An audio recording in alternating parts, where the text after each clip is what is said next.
नमस्कार। माली समाचार हिंदी में आपका स्वागत है। मैं दिनेश माली। प्रभाकर बोले, मोदी सरकार तानाशाह, फिर जीती तो अर्थव्यवस्था पर होगा आघात। आइए जानते हैं विस्तार से। कसौली की सर्द वादियों के बीच खुशवंत सिंह लीडफेस्ट के पहले दिन पहला सत्र खूब गर्म रहा। केंद्रीय वित्त मंत्री निर्मला सीतारमण के पति और राजनीतिक अर्थशास्त्री व सामाजिक टिप्पणीकार परकला प्रभाकरन ने देश के राजनीतिक पार्टियों पर सवाल उठाए और कहा कि आज नए इंडिया के लिए राजनीतिक दल जिम्मेदार है। उन्होंने मोदी सरकार की नीतियों पर भी सवाल उठाए। उन्होंने कहा कि केंद्र में केवल नरेंद्र मोदी और अमित शाह के अलावा कुछ नहीं है।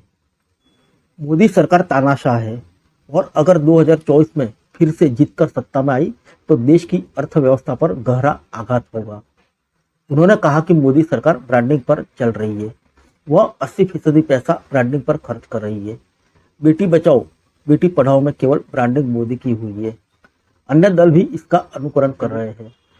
एक योजना को दिखाने के लिए मोदी सरकार देश भर में बैनर व होर्डिंग्स लगा देती है जिसमें केवल मोदी ही होते हैं। उन्होंने उदाहरण देते हुए कहा कि बेटी बचाओ बेटी पढ़ाओ का नारा और महिला आरक्षण बिल लाने वाला शासन कितना संजीदा है। इस बात का अंदाजा जंतर मंतर पर महिला रेसलर्स से विरोध प्रदर्शन और 15 अगस्त को बिल्किस बानो मामलों के दोषियों की रिहाई से लगाया जा सकता है।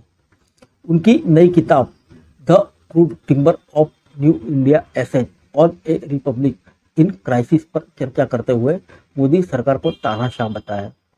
उन्होंने खुलकर भाजपा पर सवाल उठाए। इसका यह असर हुआ कि लीडफेस्ट के दौरान रखी गई उनकी 200 में से 170 किताबें एक घंटे में बिक गई।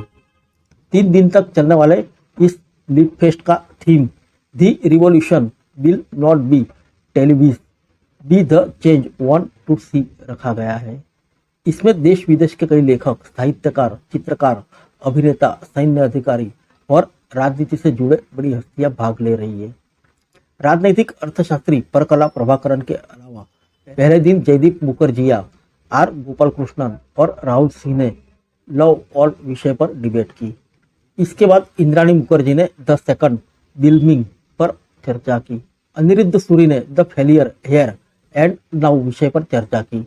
वहीं कांग्रेस नेता मणिशंकर अय्यर ने द मल्टी हाइफेनेट विषय को उजागर किया।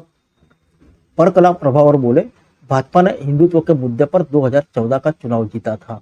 विकास के जो वादे किए गए थे वे 2018 तक आते आते खत्म कर दिए गए। भाजपा राजनीति नहीं बल्कि व्यापार करती है। इसका अनुसरण देश की सभी पार्टियां भी करने लगी है।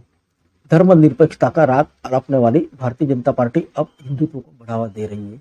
प्रभाकर ने कहा कि मोदी देश के अल्पसंख्यकों के लिए खतरा है। सत्ता में आते ही मीडिया को बोलने की आजादी नहीं दी। देश के बड़े बड़े शिक्षण संस्थानों पर टैक्स लगा दिया जो कि हमारे देश की शिक्षा प्रणाली पर खतरा है। मोदी सरकार ने केवल लोगों को दबाने का काम किया है। भाजपा देश को केवल डराने का काम करा रही है। डिबेटर बावेजा ने कहा कि सरकार की इस तरह की आलोचना करने से डर नहीं लगता। प्रभाकर ने कहा कि मेरे साथ जो भी कुछ हो सकता है। जब मेरी किताब लॉन्च हुई तो मुझे कई फोन आए लेकिन मैं इसकी परवाह नहीं करता। उसके घर की शांति पर पूछे गए सवाल को उन्होंने टाल दिया। उन्होंने कहा कि इस सवाल का जिक्र यहाँ नहीं होना चाहिए। यहाँ मैं लोगों को मनोरंजन करने नहीं आया हूँ। इस तरह के सवाल शोभा नहीं देते। बार बार टटोलने पर भी प्रभाकरन ने इसका जवाब नहीं दिया। चर्चा के बाद प्रभाकरन ने कहा कि जो भी मैंने लिखा है और बोला है वह सब मैंने देखा है।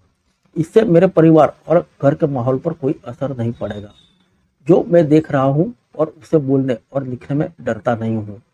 हालांकि इससे कुछ लोगों को जरूर परेशानी होगी।